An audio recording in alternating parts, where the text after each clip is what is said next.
If My People Bible Study, part 156. Um, we are in the book of Daniel, and we just finished up and we talked about the Magi being mentioned in the book of Daniel, and then you don't hear much about it until the birth of Yeshua in the Gospels. And then the understanding would be that these were magicians, and the answer is sounds similar, wrong. They were not magicians. That's not what people did. That's not what Daniel did and Shadrach and Meshach Abednego. They did not do that. They were eunuchs. They were in charge of historical facts, documentation, intelligence, data gathering, writing, exactly like the book of Daniel and so forth. This kind of detail. They did not do perform magic and all these things that you think about in today's modern English language. And so the zodiac exists today, in which many people understand the stars with all the Grecian gods and Apollo and all that. That's not even close to what a Mazzaroth is. So you've got to understand the Hebrew and the Arabic and the Middle Eastern thought of what a magi is. Then you will understand why that is in the Bible to begin with.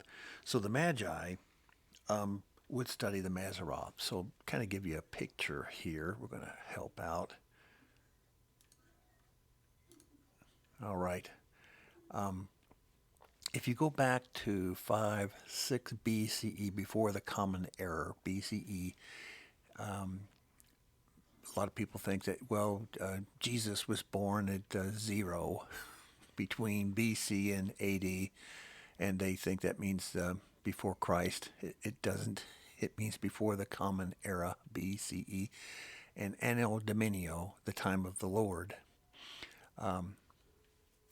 So now that we've got that straightened out, we go back to 5 or 6 BC, and the Magi were studying the stars. They saw, because Yeshua is in the stars, the Father put the Mazzaroth, the expanse in the sky, for the very purpose, and he made it a Torah command, by the way, to watch the Mazzaroth. If you want to know what's going on, look at the Mazzaroth.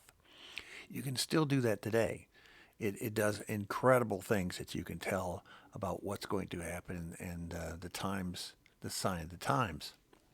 So here we have Virgo, and here we have Leo, and this is in the sky as it appears in the fall. And it's a little bit tilted. It should be tilted to the left, and here we have the boots and the coma. These astrological areas are kind of important, is what I'm about to say. So as you're watching my pointer here, in the fall sky in 5 and 6 BCE, Jupiter is located right near Virgo. Now, Jupiter is not the god of Thor or anything else like that at all.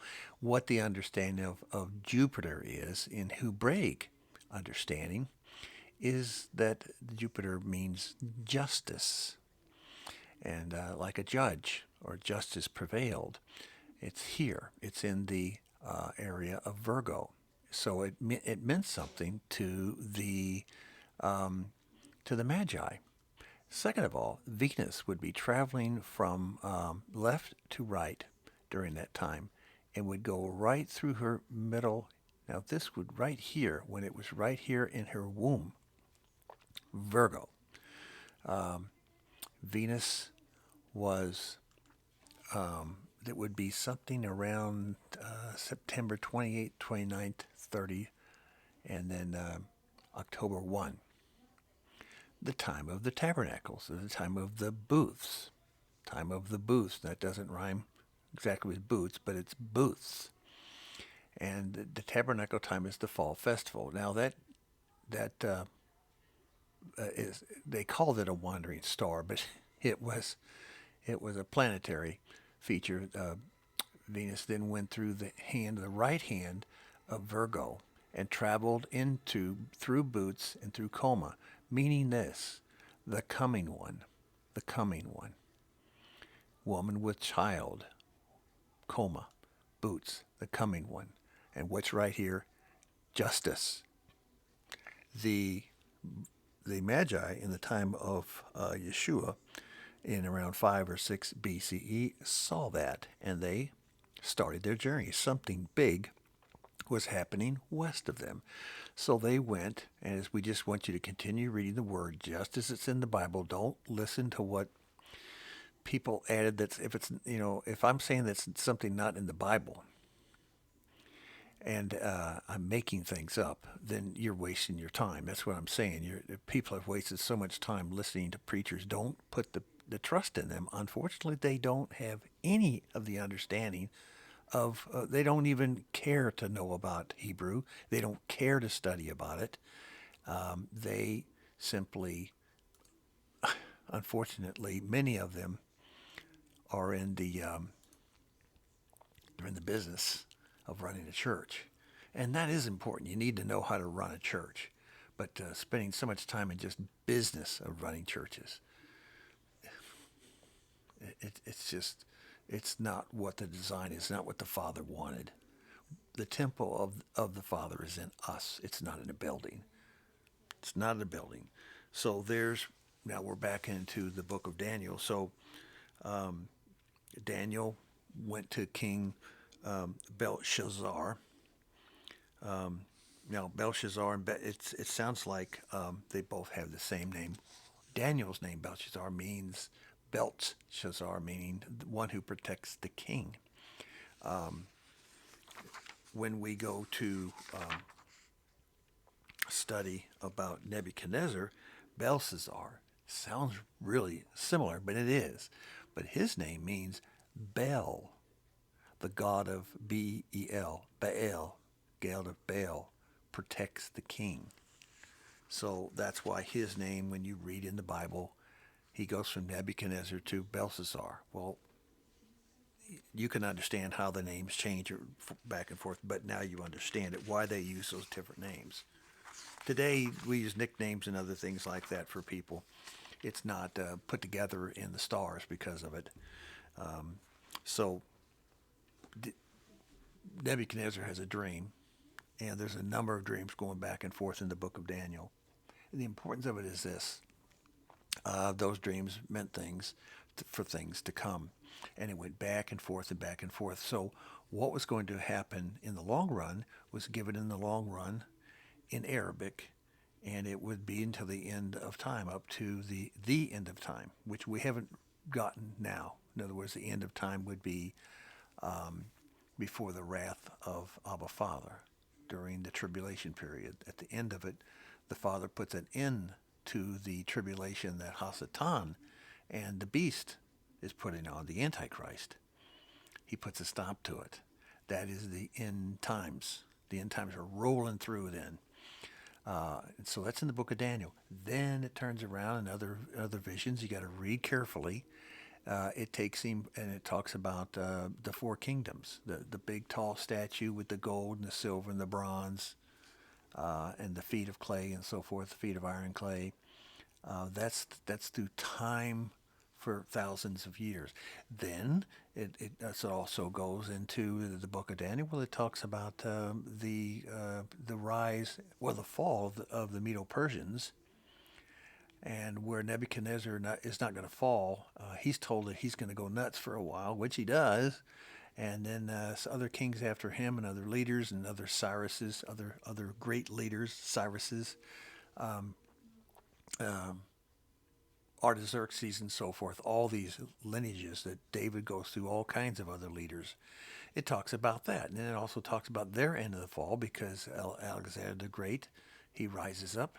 He comes from his father who's a great leader, but he becomes a greater leader, and then he becomes very powerful and takes over much of the known world at that time in the Middle East, all the way down through Egypt and all the way down through Edom and Syria and all the way actually to Afghanistan.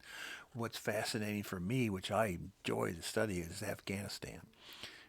Just think about this. I'll just spend 1 minute on it, but it's very important because of today, what's going on. Afghanistan is absolutely loaded with Google Glass. Google Glass is not a glass. All these phones, all these phones, that's not glass. Guess where that comes from? Afghanistan. And guess where the batteries come that run these things for extremely long periods of time? The lithium that runs these ion batteries. Afghanistan. Now do you understand why the Russians were there? Now do you understand why the United States there? Now do you understand why the British were there? Does that make a little sense? Look for the money when something's involved in something crazy is trying to take over a bunch of crazy people in the mountains of Afghanistan. And Afghanistan, by the way, the Chinese, Xi, one of the first leaders of China when it became its kingdom's their long history of the Chinese kingdoms, expanding, falling, and then taking over other people's lands and dealing with Mongolians and so forth. They defeated many, many peoples, but they never defeated Afghanistan. The British were in Afghanistan. They were defeated. The Russians were in Afghanistan. They were defeated. The Indians from India were in Afghanistan. They were defeated. The Pakistani people that lived there with a different name at that time, they were defeated. The United States is now pulling out. We've been there, 18, 14, 19 years? We were defeated, folks. But why are we still there? Money. How much money has been spent blowing up hillsides in Afghanistan? Alexander the Great failed. The Romans, they stopped short. They stopped short there. They knew better. They knew better than to go into Afghanistan, just like they knew better than to go into Scotland in the Caledonian area. They put up the wall, the Hadrian Wall, and gave up on that area too. There are certain people you don't mess with. Daniel has put all these in the dream fashion. So the Father tells you at the end of Daniel to close down these books. Shut your mouth now. And so this information is not given out to the last days. But why did I show that Mazzaroth map? I showed you the Mazzaroth map because in the last days we were able to figure out where the stars were, where the planets were. Exactly. And you could easily then figure out today that you couldn't figure out for thousands and thousands of years the birth of Yeshua or the date. He was not born in Christmas. He was not born in the spring. He was born in the fall, September 28th, 29th, and 30th. That's when those stars and the planets align. And after he was born, about a year or two later, remember, they had to leave. His mother, Miriam and Joseph had to leave, and they went to Egypt, and they came back after they were told by an angelic being to return because it was okay. The person who was going after them had died.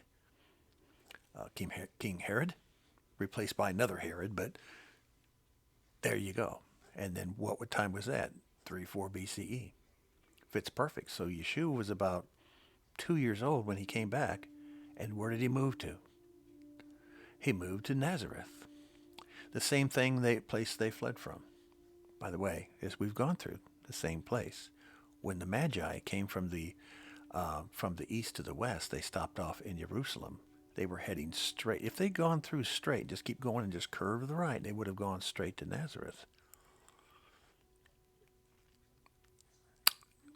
And that's why Bethlehem was attacked, because yes, Yeshua was born in Bethlehem, but after the 45-day cycling. Now when we get to the end of, it's going to take another cycle after this of Daniel, another reading, that'd be 156, I guess. But we'll take you there. It tells you right there, it tells you about the cleansing of the temple, the cleansing of the mother at that time is Miriam. So she had to go through, she had a male child, so she had the 30 to 45-day cleansing period. Where then she could go to the temple, Yeshua could be presented in the temple, and then they would go back home. They would not go back to Bethlehem. So the Magi visited Yeshua in Nazareth, in her home. That's why it says home in the Gospels. They visited the home. They didn't visit any kind of cave. See you then. Shalom. See you in the next one, 156.